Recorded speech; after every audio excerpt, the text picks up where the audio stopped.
How are you, Alexi? Greetings from Red Square. I am sitting right in Red Square at our set.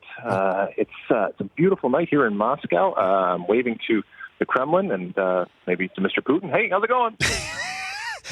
Well, if anybody does come by shirtless on horseback during this conversation, you can interrupt me at any point in time, Alexi. Okay? Oh, it'd be glorious. It'd be glorious. Would it not? So what do you think of? Let's start with today's events, where Japan moves on because they had fewer yellow cards than Senegal, the fair play tiebreaker. Do you think that is a fair way to have a tiebreaker in the World Cup, Alexi?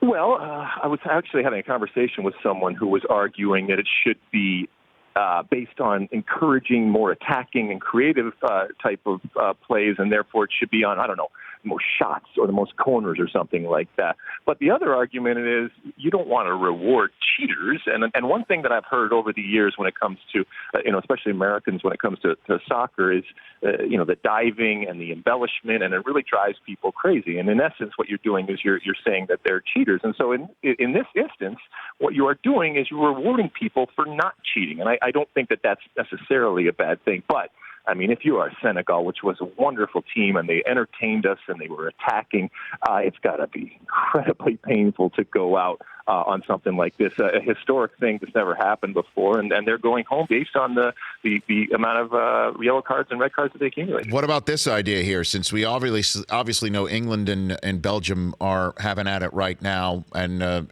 each of them benching their best player because they've already moved through. We already know Japan is going to be taking on England or Belgium in the round of 16 at 2 p.m.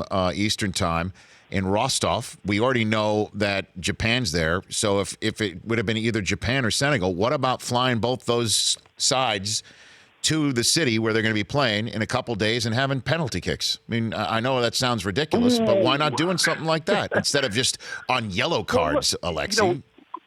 Yeah, I know. I mean, look, I know we joke about these different things, but and there's so much tradition involving the sport. But keep in mind that we're also seeing a World Cup that is using video assistant refereeing for the first time. So there has been an evolution. It doesn't mean you want to have a completely different game, but all sports have changed. All sports have changed with the times, with the change of technology, and with the desire to do different things. So when it comes to soccer, because it's has been such a defensive game, the way that it's refereed, all that kind of stuff has changed. So while that may be something that people laugh about, look, I think anything that you can do to make any type of sport, certainly a World Cup, more interesting, more entertaining, more drama. And I don't know how you're going to have more drama, because we've already, just in this group stage, had incredible drama. Mm-hmm. I'm up for it. I am a progressive. I like to try different things and things that haven't been done before.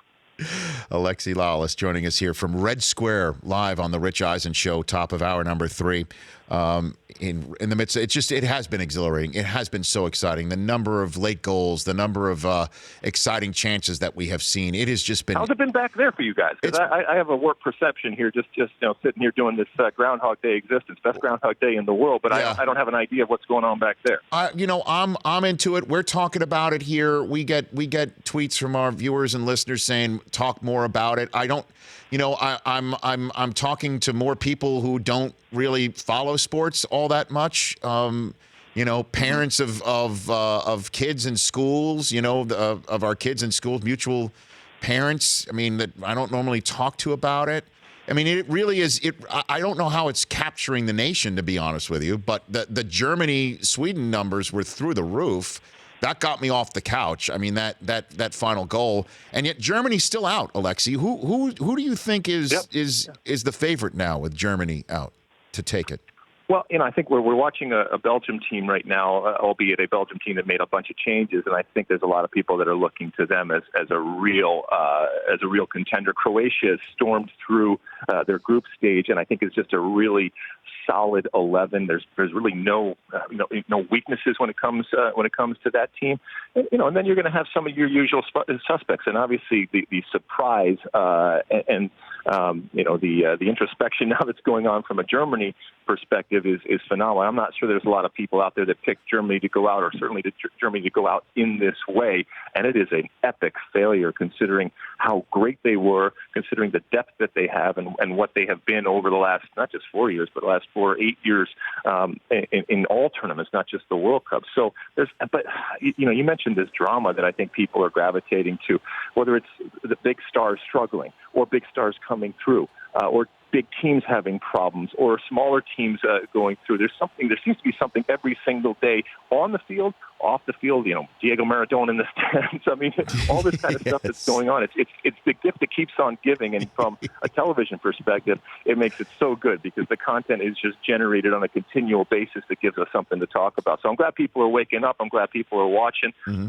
It's disingenuous for me or anybody else to say that it doesn't matter that the U.S. men's team isn't here. It hurts. It's an incredible failure, and it's a wasted opportunity. But America is a soccer-playing nation. America has a soccer culture. And while the men's team is not here at the World Cup, it doesn't mean that America is not enjoying and at this World Cup. What do you think, Alexi Lalas, of the grief Landon Donovan's getting for his Wells Fargo sponsorship love of Mexico, Alexi?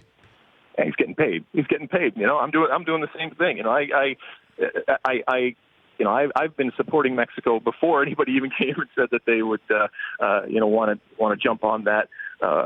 So I get it. I understand people are going to scream and yell, but it's one thing to get paid for doing something that you don't believe in. It's another thing to do something that I was doing before, and then they came to me and Landon. I truly believe. I've known Landon for a long time. I truly believe that he is sincere in this support. I can only talk to you about how I feel. Mm-hmm. I want Mexico to do well.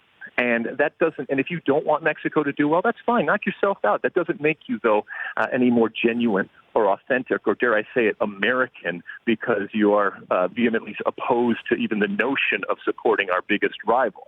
It's okay. Guess what? I remind you yet again, I don't have a team in this World Cup. So I'm looking for a team. And our neighbors to the south, while they are incredible when it comes to the rivalry, and if the U.S. was ever playing Mexico in anything, let alone soccer, I'm supporting the U.S., the U.S. isn't here. And so my gift to them, and they have earned it, and they deserved it, is my support for them. And I'm not going to speak for Landon. We all take grief. I take it every single day. That's the way that it goes. But I think it comes from an insecurity ultimately and a belief that an elitism that you are somehow a better fan or, as I said, more American if you take this stance that there's no chance in hell I could ever root for my rival. Well, in terms of adopting a squad, we here on this show, Alexi, me and my two on-air compadres, my on-air producer, Chris Brockman, and Mike Del Tufo, the audio executive of our program, we all drew names out of a hat. All 32 nations, we put it into a hat. And we drew teams and adopted this team. And whoever's team lasts longest in this tournament wins. And I'd like to get your take on who you think is in a better position as we're currently talking here. Okay, Alexi? Okay. My compadre Chris Brockman drew Argentina, who now takes on France, as he was sweating bullets. He had quite the group play sweat. I did yesterday with I'm the Landon Donovan of this. I drew Mexico out of the hat. And my buddy Mike Del Tufo chose Japan, which, thanks to the fair play, because they were more civil, they moved on. Who do you think, with Japan facing the winner of Belgium and England, who do you think, and Mexico taking on Brazil, has the best chance of lasting longest? Okay, so I think it was Mike you said is screwed with Japan. That's not happening.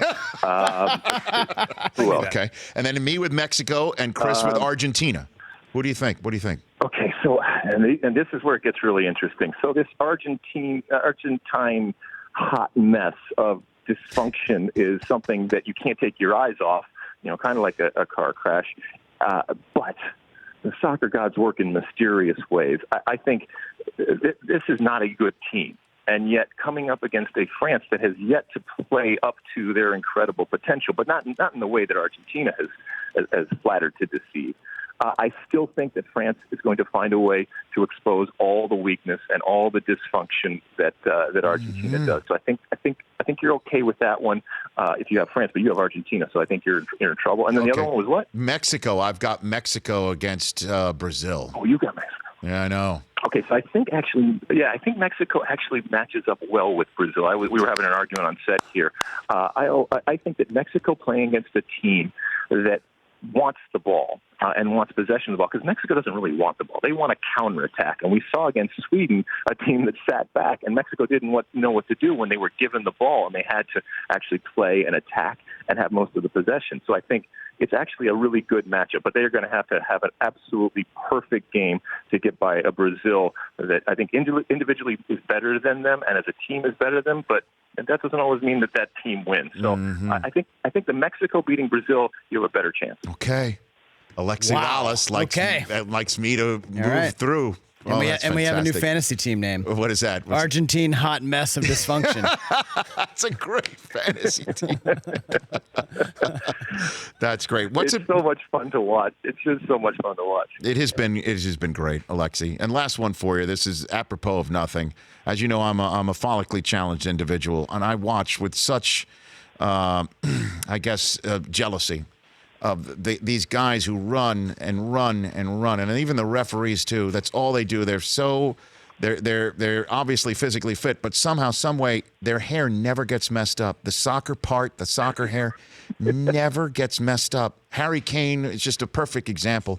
What do they use in their hair, Alexei? What do you think?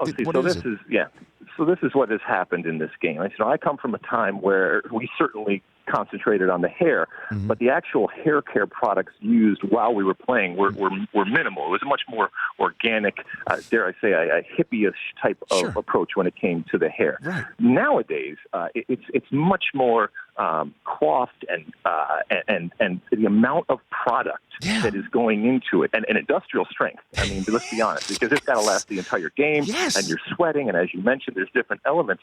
I am amazed sometimes that the part doesn't move and the creases don't move.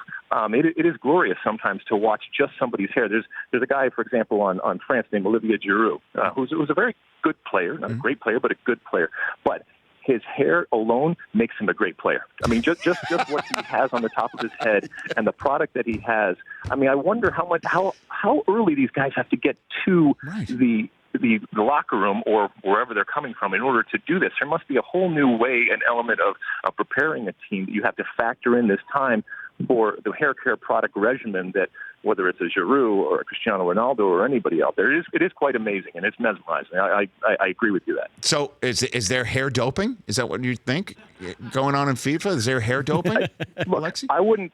Given the fact that there is very little movement, I would not put it past some of these guys to be doing some things that are a little bit beyond the pale here, okay? I'm not accusing anybody because I don't want to do that, and I am sitting here at the Kremlin, right at the base of the Kremlin, and probably listening to everything I say. I'm just saying, okay, that when I look at this hair, something doesn't make sense, all right? The science of it does not work. So, I'll leave that there. As I said, I have to be very careful. Understood. Alexi, love the chat. Let's chat when you get back home, okay?